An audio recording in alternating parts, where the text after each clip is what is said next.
चाहिए। इंदुमती का संकल्प था शिवलिंग का निर्माण करना, पूजन करना, और उस शिवलिंग को जब तक वो विसर्जन नहीं कर देती तब तक वो बोलती नहीं, खाती नहीं, पीती नहीं।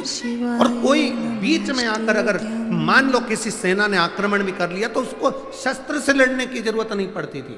राजा भीष्मक, विदर्भराज भीष्मक शस्त्र लेकर आगे नहीं बढ़ता था, केवल इंदुमती का जो शिवलिंग का विसर्जन करने जाती थी इंदुमती, उसके नेत्र की ज्वाला इतनी प्रबल होती थी कि सामने जो सेना आती थी वो जलकर राख हो जाती थी, इसलिए कोई आक्रमण नहीं कर पाता था। इंदुमती का इतना इंदुमती के संकल्प का फल था। श्री शिवाय नमस्तुभ्यं। सहज है शंकर भगवान की भक्ति करना, शिव नाम लेना, राम नाम लेना, कृष्ण नाम लेना, भगवान की भक्ति को धारण करना, दत्त नाम लेना कोई साधारण है?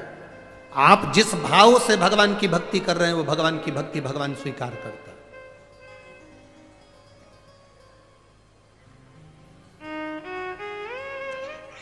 श्री शिवाय नमस्तुभ्यं।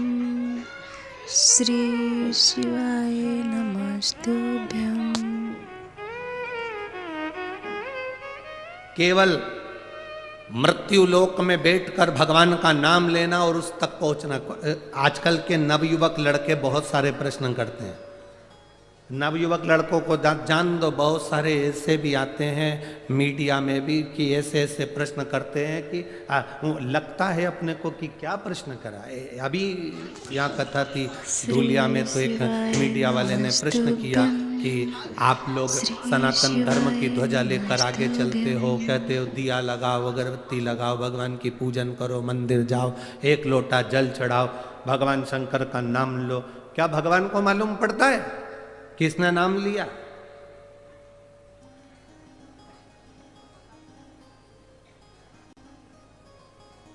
क्या उसको प्राप्त होता है?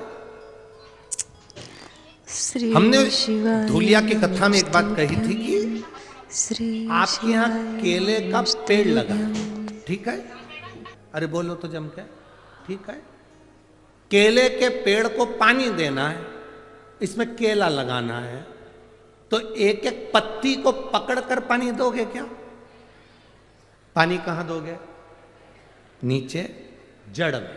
तुमने जड़ में पानी दिया, केले की पत्ती में आखिरी सिरे तक वो पानी पहुंच गया और पत्ती गीली हो गई। एक एक फल में वो पानी पहुंच गया, उसके तने में पानी पहुंच गया, केले की एक एक पत्ती में पानी पहुंच गया, उसकी जड़ में पानी दिया और वो ऊपर तक पहुंच जाता है। उसी तरह जब हम नीचे देवाधिदेव महादेव को इस मृत्यु लोक में जब जल चढ़ाते हैं तो वो 33 कोटि देवताओं तक पहुंच जाता है। एक एक पत्ती को हम पानी नहीं देंगे। जो कहते हैं राम अलग है, कृष्ण अलग है, शिव अलग है, दत्त अलग है, देवी अलग है, देवता अलग हैं, उनमें भेद हो सकता है, पर शिव महापुराण की कथा कभी भेद करना नहीं सिखाती। शिव महापुराण की कथा कहती है शंकर भगवान के शिवलिंग पर जो जल चढ़ाते हो वो जल एक केवल देवाधिदेव महादेव को नहीं मिलता, वो जल सारे 33 कोटि देवी देवताओं को प्राप्त होता है। ब्रह्मा विष्णु महेश तीनों उस शिवलिंग के अंतर्गत विराजमान है। माता पार्वती उस शिवलिंग के अंतर्गत विराजमान है। स्वयं गणेश कार्तिकेय वहीं विराजमान है। अशोक सुंदरी वहीं विराजमान है। जया, विषहरा, शामरीवारी, दौतरी, देव, शंकर भगवान की 5 लड़कियां भी वहीं पर विराजमान हैं। और जहां से जल बहकर उत्तर की ओर जाता है, जितनी दूर तक जल जाता है उसमें 33 कोटि देवी देवताओं का निवास है। हमने जल केवल महादेव को दिया और पहुंचा सबको।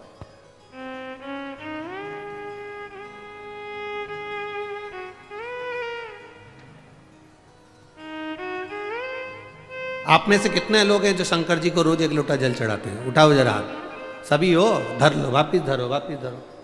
बहुत बढ़िया, जाना चाहिए। तेरे मंदिर में आना मेरा काम है और मेरी बिगड़ी बनाना तेरा। ये उसके ऊपर निर्भर करता है। हमारा फर्ज है हम उसके दरवाजे तक जाएं।